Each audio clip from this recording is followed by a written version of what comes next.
this is something we've been looking forward to, a group of us have been looking forward to for quite some time now, and trying to prepare for it. So I got out and laid everything out on the table this morning, or yesterday actually when I got back, and went through it, made a little outline. And you're probably wondering who this is. This is a bagpiper. It has nothing to do with what I write on. Anyway, so there's a group of us that are here. Is Patty here today? I'm She's here. in the back. Are you going to speak? No, but I'm here in spirit. In spirit, you're going to support us. Okay, good. Okay, all right, good. There are about 10 of us, I think, on the average, something like that, that were involved in it, and I listed, I think, most everybody. Karen's here, but sometimes couldn't make it. Peter Solis, Roseanne, Rick Phelps, Chuck, Annie, Pat Weiser. Where's Pat? She's here. Pat's There right she there. is. She came once or twice, I think, with Mr. Debbie Heston. Where is she? Excuse me, sorry, Debbie. Yeah, I'm sorry, I'm trying to read. And Patty and Teresa Maxwell. I don't know if you all know her. She came a couple times, and she actually developed a belief set of beliefs, if you wish. You're probably all familiar with the two books that we took this from. It's called This I Believe, and in the back of one of those it tells how you might go about actually writing there we go. Writing an own personal belief system, or something about your beliefs. The book, it deals with things I wouldn't call of a monumental nature. There are things that people believe, like Helen Hayes, for example, broke up a fight between her dog and two other dogs, and found out when two men just passed her by and wouldn't have anything to do with it, she took it on herself, and she writes a little story about that. And it basically was a change point for her life, where she actually decided, I'm taking charge of my life, and I'm going to go do what I need to do to make things happen. So there's a whole number of them. The Pizza Dude, probably one of the favorites. We did that out at the retreat. And I don't know how it's worded, but I think it's something like, be kind to the pizza dude, because we were there at one time. Very interesting. And then there's another one that I thought was kind of interesting. It's by Alan Lightman, and it's called The Power of Mysteries. And I'll let you think about that. I won't tell you all about that because there's not a real answer, but the idea of the mysterious has a way of drawing us towards it. Today we're going to have, Rick is going to come up after me. Annie, I'm opting out, but I'm going to read a poem instead. Chuck is going to be on the dais here. Roseanne, Debbie, and Patty's opted out, and Peter. So that's what we're going to see. What? Annie. I said Annie. Didn't I say Yeah, it? you said Annie. Okay, so. Turn your hearing aid up, Rick. Okay. Anyway. It's all that loud music. Yeah, right, that's the way it goes. So, anyway. I've had quite a week. I've been with my grandson and granddaughter, and Minnie, of course. And so I want to read something. Let me read down through some of the things we did. First of all, we looked at a kind of a Venn diagram that looked at religion and spirituality and that overlap. So there's things that are true, things that aren't true, things that we believe, things that we don't believe are not true. Okay, so from that little Venn diagram, you get a feeling for those things that have meaning in life. And that was what we started with. We then went on and kind of took a bit of a rabbit trail off to the right, maybe to the left, I don't know, depending on your persuasion. And that had to do with the idea of a worldview. And I found something out on the internet by a guy named Tripp, I think it was his name. It's Tripp. He wrote about 8 things, but 7 of them we addressed. And I'll just run through those. That's what we've got. First, what is prime reality? What's the real in this world? Okay. And then what is the nature of, number 2 is what is the nature of external reality? That which is external outside of us, and what's real to us inside of us, okay? What is a human being? You've probably never really thought about that a lot, but we're just all here, right? We all showed up for the show. What happens to a person at death? and each of us have different viewpoints on that. And why is it possible to know anything at all? Ontology. And then how do we know what the meaning is, what is right and wrong? Are there moral absolutes in this world or not? And then what is the meaning of human history? And that didn't make an awful lot of sense to me until I read a little bit further about what this fellow was writing about. And it turned out back in 2014 I had started in doing this myself and then matched up right down through, and it came from nowhere as far as I know. So these were things that I thought were, because it was in synchronicity with it, made sense, and I liked what I saw. So anyway, we're gonna maybe address those points, and we're gonna just go through those real quick. By the way, I've written something on my own worldview. I have my own points, but I'm foregoing mine for primarily for Peter, who's on the back row, because he and I think on some of the main things I think are important is in sync with myself. I know Roseanne's got her things that are nature. Rick probably agrees, probably a lot of us agree with. So as you go through and hear what you hear, say, yeah, I kind of think that way, or I don't think that way. So let me read you a real quick poem, and we'll leave it at that. The Road We Travel. This is one that yours truly did, of course. The road we travel together knows neither beginning nor end. You joined me from a place in the woods just round the bend.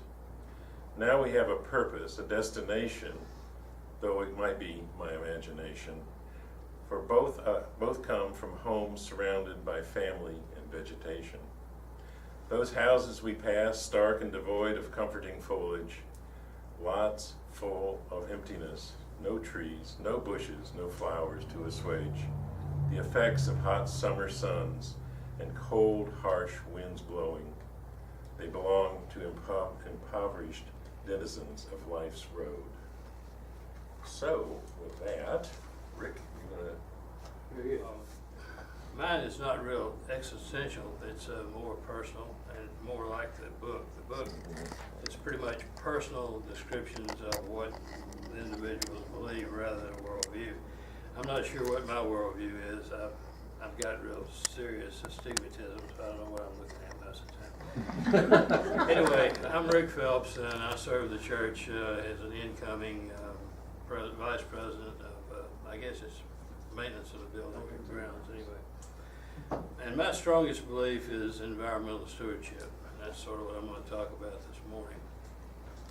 The essence of my strongest belief is well stated by our seventh principle, which says, respect for the interdependent web of all existence of which we are a part. 2 words, Chuck. To that end, vocationally and avocationally, I have focused on air and water quality, mountain land conservation. And these are all interdependent, I believe. Can't have one without the other. This belief is further supported by our 6th source, which emphasizes the importance of being in harmony with the rhythms of nature. Of course, my belief is rooted in a multitude of recreational, educational, and working life experiences. But it is hard for me to discern if the actions created the belief or the belief created the actions. This is partly because the process has been continual, and one reason I'm a UU. You have to have continual growth and awareness. Early on, my playground was an 800-acre wooded hillside or landscape with artifacts of slave houses and a variety of critters, snakes and all kinds of things. We were also bounded by a non-working dairy farm and a nice small river to play in. Almost immediately, I also became immersed in the Boy Scouts, and my appreciation of nature and the diverse joys she provides grew. Learning about the resources and opportunities our natural environment provides really started there. There was also a spiritual element imparted because my scoutmaster was also my Sunday school teacher. Now this may sound funny, but I was a Methodist then. And I became actually an assistant scoutmaster and a scoutmaster later. A quotation from John Muir. climb the mountains and get their good tidings. I like John. I believe that industrial processes are not predestined to cause pollution. However, that remedial technology is not the solution to potentially polluting technologies. To that end, I was very happy to be able to apply my formal and informal on-the-job and EPA training to my work with Eastman Chemical. As a direct result of the Clean Air and Clean Water Acts in the 70s, Eastman became aware of its very significant impacts on Kingsport's air and the Holston River, which runs through it. It was a great river when it entered the plant, but it left dead. Kingsport's air quality was also very bad. All the standards were in violation, but no one knew the extent of these problems. So I was given the task of developing a lab to define these environmental insults and to assist in their abatement. And for the next 20 years, I dealt with studies and designed and implemented compliance demonstrations. The emphasis thankfully shifted to upstream pollution reduction rather than emission cleanup. Another quotation from John Muir: "The battle for conservation will go on endlessly. It is just part of the universal battle between right and wrong." I think that's what went on in Kingsport. I believe we must protect and preserve our natural environment, and that we must be proactive in this because it's almost impossible to remediate much of the damage. I believe in education, regulation, and penalty for those that despoil our environment, and I've worked for the last 10 years with an outfit called Appalachian Voices, which is fighting and has been successful in diminishing mountaintop removal. This is a quote from me: "I believe that mankind in general seems to put our faith in our own abilities and actions, but nature always wins." I believe in this philosophy quite strongly. Our natural places are under attack, particularly right now, even our parks and national monuments, so we need to all pull together to preserve these areas. One last thought. Land trusts, one of which I helped start 45 years ago, can do this. I can preserve the natural areas without condemnation. We have now 80,000 acres in North Carolina and Tennessee under protective custody, so to speak. Thank you. Let it be so. Annie, Margaret, I get 4 minutes. I'll take about 1.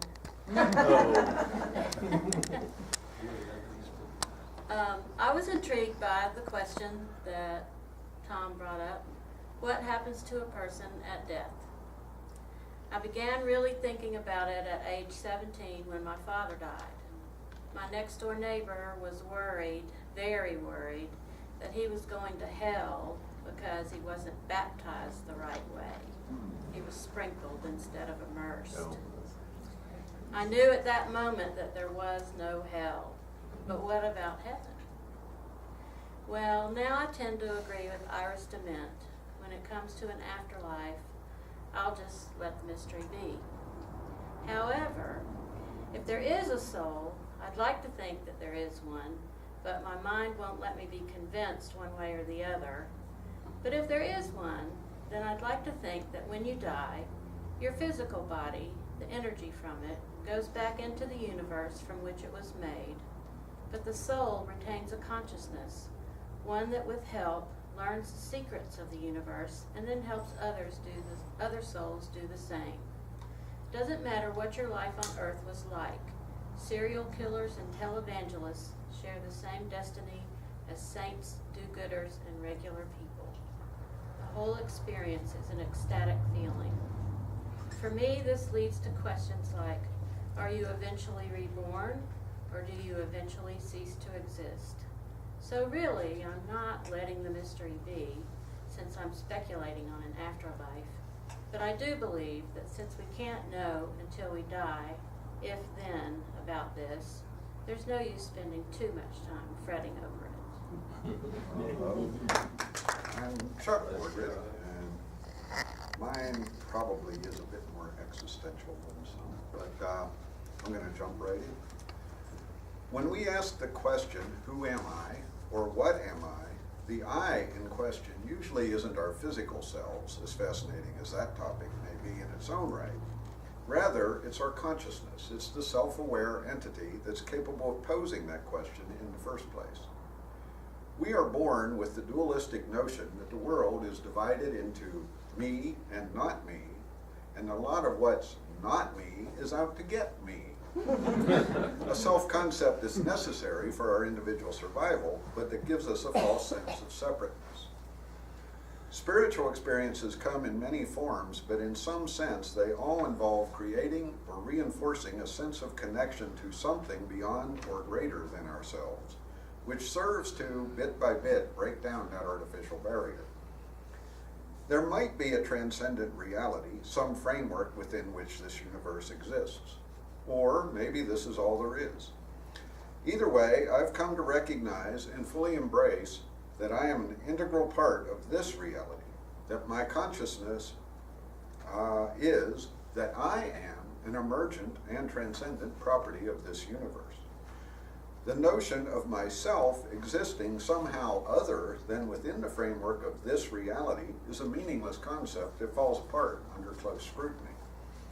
This universe is, for better or worse, my home, our home.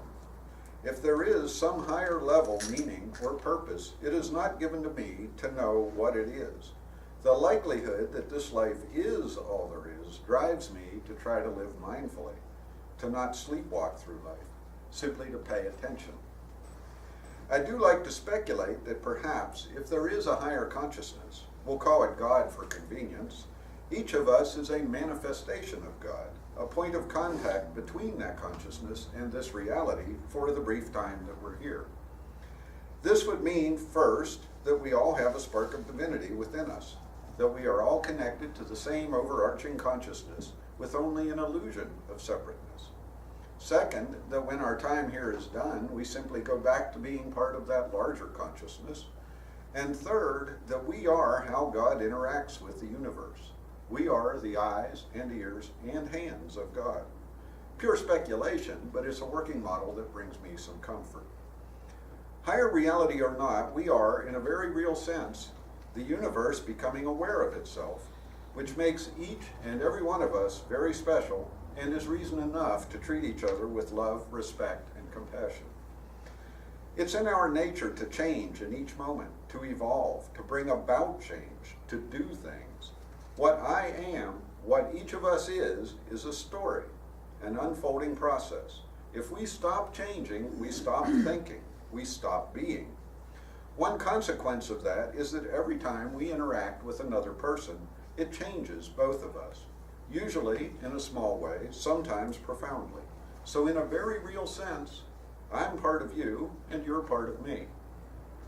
I don't need a higher reality or a fuzzy notion of eternal afterlife to give my life purpose or meaning. I find all the purpose I need in the awareness that we're all in this together. This reality is wonderful and endlessly fascinating in all its complexity, but is also, at times, a scary, dangerous, and confusing place. So we need to help each other through it and try to leave this world just a little better than we found it. Right. Well, I just want to say thank you for being such a welcoming group of people. I'm kind of new here, and anyway, y'all are a great bunch of folks. Okay. Let's see here. To articulate my worldview from a defined set of suppositions is too overwhelming for me, even though there are academic studies dedicated to address belief systems and facilitate my quest for answers. The first 2 years I was in college, I majored in philosophy, and I took it very seriously until the arcane verbiage made me weary. I'm over it. The nature of reality, the origins of humans, the study of death and dying, the nature of knowledge and purpose, the nature of God, the study of value and being are too mystifying and would take too much thought and effort. The latent traumas of a childhood, shrouded in sibling deaths, and a mentally ill caregiver gave rise to an experiential knowledge that distorted my relationship to others as well as myself.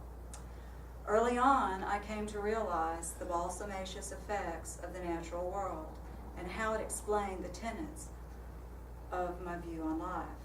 Aligning myself to it, within it. As a substrate is created, so it built me, weathering my geological materials into particles that grow the new. I believe in the healing power of nature, the natural world, and my worldview is from a 10x Coddington hand lens, a camera, and a pair of binoculars. A closer view provokes inquiry into the self and into the outside world. It is the nature of nature to be didactic. From acanthaceae to zygophyllaceae, lichens, mosses, and ferns, my microscopic view is a panacea for my weary soul. Swallowtails, skippers, brushfoots, arachnids, coleoptera, phasmids, and odonata. The amygdala within my skull is soothed by a macroscopic photograph. From Central America to boreal forest Canada, vireos, warblers, thrushes, hummingbirds, the colorful migrants I depend on seeing every spring and fall. Transitory periods of searching for meaning. We are all migrants in this life. My telescopic placebo through binoculars. I am grateful to be here now, although I cannot explain how I arrived or even where I'm going. I owe my life to the healing refuge nature has brought me, with a small percentage going to luck and grit. Hi, I'm Debbie Heddish. And just for the record, I didn't know this was a part when I joined the group. My talk is I believe in the power of prayer. Long before I entered a 12-step program, I was an agnostic. I tried theist religions but could never summon up the faith in their tenets to sustain true belief. During my theist attempts, I tried prayer, mostly of the foxhole variety, which centered around asking to change a situation I could not accept. I could never find correlation between prayer and outcome, so when I gave up on religion, I also gave up on prayer. When I joined the 12-step program, I was told I needed to find a higher power, or God of my understanding, and the way to do that was through prayer. For the interim, I began to use the group as my higher power, and as I tried prayer, I never felt the connection. My sponsor's response to my grumbling fears, issues, etc., was invariably, "Did you pray about it?" One night, I could not find a favorite piece of jewelry, and as I tore apart the house looking for it, I became engulfed in fear, anxiety, and anger. At the meeting that night, my sponsor, as typical, asked me, "Did you pray about it?" And I told her I had not. She was adamant that I pray when I got home. When I returned home, I went out on the porch and tried to pray. I felt silly to have some unknown deity place the item in my hands. But as I reflected on my state of mind, I decided to try a new tactic. I silently prayed for the help to overcome my anger, my fear, and anxiety, and to bring peace to my troubled mind. I did this for about 10 minutes, and I actually began to feel a sense of peace and serenity wash over me. At that moment, I had two revelations.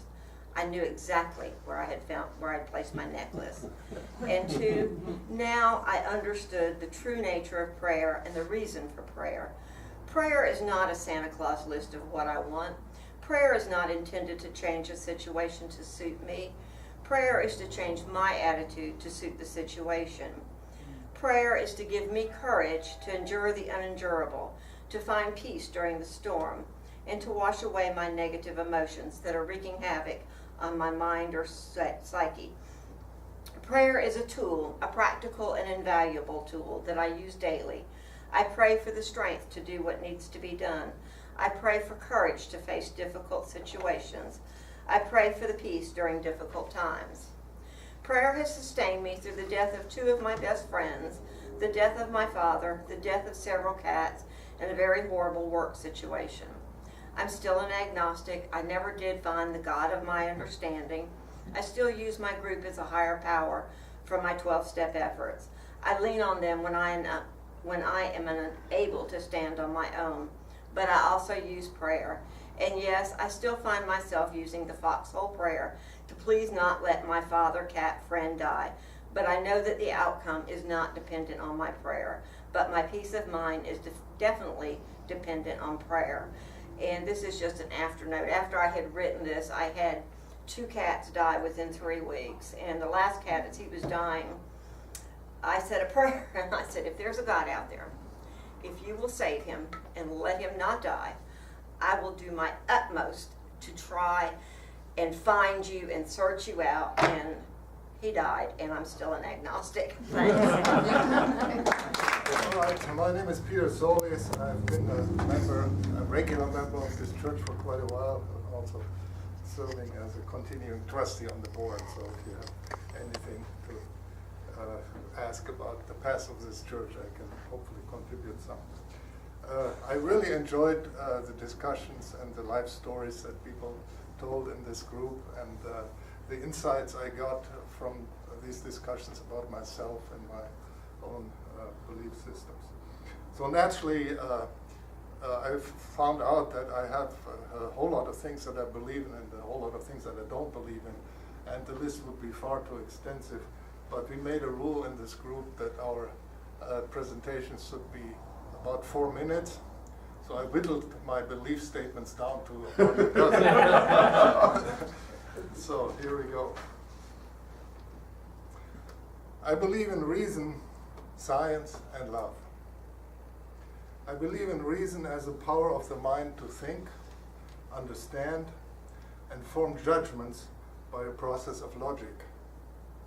I'm thankful and feel privileged that I had the opportunity to get an education and learn to reason, which enables me to say no to false ideologies and chart my life according to my insights and values.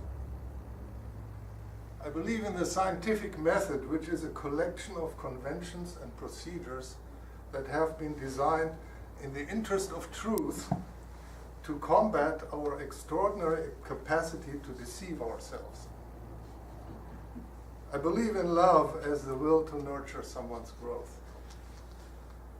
In the big picture of the entropy principle in thermodynamics, which portrays an ongoing universal decay or an underlying downhill drive of the non-living world, the miracle of life is continuously creating higher levels of order and complexity, an uphill drive against the force of entropy. In short, life is effort, and love is a life-supporting force. I believe in the Big Bang theory of the origin of the universe, which includes the beginning of time. So, in light of this, the question of what happened before the Big Bang is meaningless and unanswerable. Whether the universe created itself or is the product of a creator, I believe is unknowable, and I prefer to remain agnostic about it. I believe that we are made out of star stuff and have evolved into a highly complex life form. I believe in the interdependence of all existence of which we are a part. I believe that we have an obligation for stewardship rather than dominion over the earth. I believe letting nature be ruled by the laws of nature. I believe in humanist efforts to formulate ethical values and rules of conduct in human society. I believe that evil is a human condition and needs to be treated and prevented with good. I believe in the human spirit as a force to overcome hardships and create a better world. I believe in community as a source of support and strength. I believe in freedom of religion, which allows each person to communicate with the universe in ways best suited to their individual needs and desires. And yes, I believe in Santa Claus as a symbol of what is good in the world.